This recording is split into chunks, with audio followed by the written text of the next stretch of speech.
സുഹൃത്തുക്കളെ നമസ്കാരം. മറ്റൊരു കുഞ്ഞു വീഡിയോയിലേക്ക് സ്വാഗതം. ഈ ഒരു വേഷം നിങ്ങൾക്ക് അത്ഭുതം തോന്നാം. അത്ഭുതമല്ലെങ്കിലും എന്തടാ ഇവൻ ഈ വേഷത്തിലെന്ന്. അപ്പോൾ സുഹൃത്തുക്കളെ, ഒരു 100-നുള്ളിൽ റബ്ബർ മരം രാവിലെ കറയെടുക്കാനുണ്ട്. അപ്പോൾ റബ്ബർ പാല് ശേഖരിക്കാനുള്ള ആ ഒരു വേഷത്തിലാണ്. അപ്പോഴാണ് എൻ്റെ പ്രേക്ഷകരുമായി ഒരു കുഞ്ഞ് ചിന്ത പങ്കുവെക്കണമെന്ന് തോന്നിയത്. അതാണ് ഈ വീഡിയോയിൽ വരുന്നത്. എൻ്റെ വീഡിയോകൾ ഒരു വലിയ വിഭാഗം സുഹൃത്തുക്കളും ഞാൻ അറിയാത്ത പ്രേക്ഷകരുമൊക്കെ ഇഷ്ടപ്പെടുന്നു എന്ന വ്യൂസും ലൈക്കും ഒക്കെ കാണുമ്പോൾ മനസ്സിലാവുന്നു. അതിൽ എനിക്ക് വലിയ സന്തോഷമുണ്ട്. തുടർന്നും സുഹൃത്തുക്കളും എന്നെ അറിയാത്ത പുതിയ കാഴ്ചക്കാരുമൊക്കെ എന്നെ പ്രോത്സാഹിപ്പിക്കണമെന്ന് അഭ്യർത്ഥിക്കുകയാണ്. അപ്പോൾ കുഞ്ഞു ചിന്ത എന്ത് എന്ന് ചോദിച്ചാൽ, ഈയിടെ സോഷ്യൽ മീഡിയയിൽ ഒരു വീഡിയോ കണ്ടു. അതായത് കേരളത്തിൽ നിന്ന് തന്നെ ഏതോ ഒരു സ്കൂളിൻ്റെ NSS യൂണിറ്റ് ആണെന്ന് തോന്നുന്നു. അവർ വിനോദയാത്രയുടെ വിനോദയാത്രയുടെ ഭാഗമായി, നമ്മളിപ്പോൾ ഒരു വിനോദയാത്ര കൊണ്ട് ഉദ്ദേശിക്കുന്നത് തീം പാർക്കോ അല്ലെങ്കിൽ മറ്റ് ഹിൽ സ്റ്റേഷനോ ഇമാതിരി സ്ഥലങ്ങളാണ്. അപ്പോൾ അതിനൊപ്പം ഈ കുട്ടികളെ ഗാന്ധി ഭവനിൽ കൂടെ കൊണ്ടുപോയിരിക്കുന്നു. അവിടുത്തെ കാഴ്ചകളൊക്കെ കാണിക്കുന്നു. അതിൽ പല കുട്ടികളുടെയും മിഡ് ഷോട്ടും ക്ലോസും ഒക്കെ കാണുമ്പോൾ അവരുടെ കണ്ണ് നിറഞ്ഞിരിക്കുന്നു. പച്ചയായ ജീവിത ദൃശ്യങ്ങളൊക്കെ അവരിൽ മാനസികമായൊരു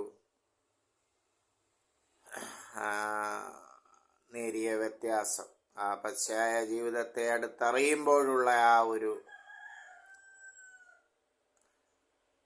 അനുഭവം ആ മുഖത്ത് പ്രകടമാണ്. അപ്പോൾ ഇതിൽ നിന്നും ഞാനിപ്പോൾ എൻ്റെ പ്രേക്ഷകരോട് പങ്കുവയ്ക്കാൻ ഉദ്ദേശിക്കുന്ന ചിന്ത ശരിയാണ്. നമ്മുടെ പച്ചയായ ജീവിതങ്ങളെക്കുറിച്ച് പഠിക്കുമ്പോഴാണ് നമ്മുടെ ദുഃഖങ്ങളും പ്രയാസങ്ങളുമൊക്കെ അവരുമായി താരതമ്യം ചെയ്യുമ്പോഴെത്രയോ കുറവാണെന്ന് മനസ്സിലാവുന്നത്. ഇപ്പോൾ നമ്മുടെ RCCയിലോ അല്ലെങ്കിൽ കന്യാകുമാരി ജില്ലയിലെ പ്രശസ്തമായ ഒരു ക്യാൻസർ സെൻ്റർ ഉണ്ട് നെയ്യൂരിൽ. ഇവിടെയൊക്കെ പോയി വരുമ്പോഴാണ് നമ്മളിൽ കുറച്ചു നേരത്തേക്കെങ്കിലും മാനസികമായൊരു മാറ്റം ഉണ്ടാകുന്നത്. അപ്പോൾ മുമ്പ് 1-2 രോഗികളെ അന്വേഷിച്ച് ഞാൻ ഈ പറയുന്ന നെയ്യൂർ ക്യാൻസർ ഹോസ്പിറ്റലിൽ മുമ്പ് പോവുകയുണ്ടായി. അപ്പോൾ അത് എന്നിൽ തന്നെ വലിയൊരു കുറച്ചു നേരത്തേക്കെങ്കിലും അത് മാനസികമായ ചിന്തകൾക്ക് വഴിമരുന്നിട്ടു. അപ്പോൾ നമ്മുടെ ചില്ലറ ദുഃഖങ്ങളും മോഹഭംഗങ്ങളും എത്രയോ ചെറുതാണ് എന്ന് തോന്നിപ്പോയി. ഇതൊരു നമ്മുടെ മനസ്സിനെ സംസ്കരിച്ച് എടുക്കാനുള്ളൊരു ആയുധമാണ് ഇത്തരം പച്ചയായ ജീവിതങ്ങൾ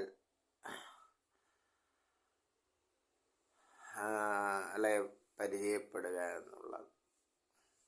മുമ്പ് തിരുവനന്തപുരം RCCയിലും 1-2 തവണ രോഗികളെ നോക്കി പോവുകയുണ്ടായി.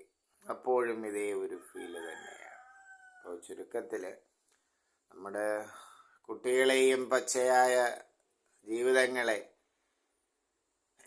മനസ്സിലാക്കാനുള്ള അവസരമുണ്ടാക്കി കൊടുക്കുക എന്നുള്ളത് പ്രധാനമാണ്. അത് അവരിൽ മാനസികമായ പക്വതയ്ക്കും ആ വിശകലനങ്ങൾക്കും ഒക്കെ വഴിമരുന്നിടും. അപ്പോൾ നമ്മുടെ ദുഃഖങ്ങൾ സമൂഹവുമായി താരതമ്യം ചെയ്യുമ്പോഴെത്രയോ ചെറുതാണ് എന്ന് നമുക്ക് മനസ്സിലായി. ആ ഒരു ചിന്തയാണ് ഞാനിപ്പോൾ നിങ്ങളുമായി പങ്കുവയ്ക്കാൻ ആഗ്രഹിക്കുന്നത്. അപ്പോൾ ഇത്തരം പച്ചയായ ജീവിതങ്ങളെ മനസ്സിലാക്കുമ്പോൾ നമ്മുടെ പ്രശ്നങ്ങൾ എത്രയോ നിസ്സാരമാണെന്ന് തോന്നിപ്പോകും. ഈ ഒരു വീഡിയോ എന്നിലുണ്ടാക്കിയ ചിന്തയാണ് ഞാൻ ഈ നിങ്ങളുമായി പങ്കുവച്ചത്. നിങ്ങളിൽ പലരും ഈ വീഡിയോ കണ്ടിരിക്കും. നന്ദി, നമസ്കാരം.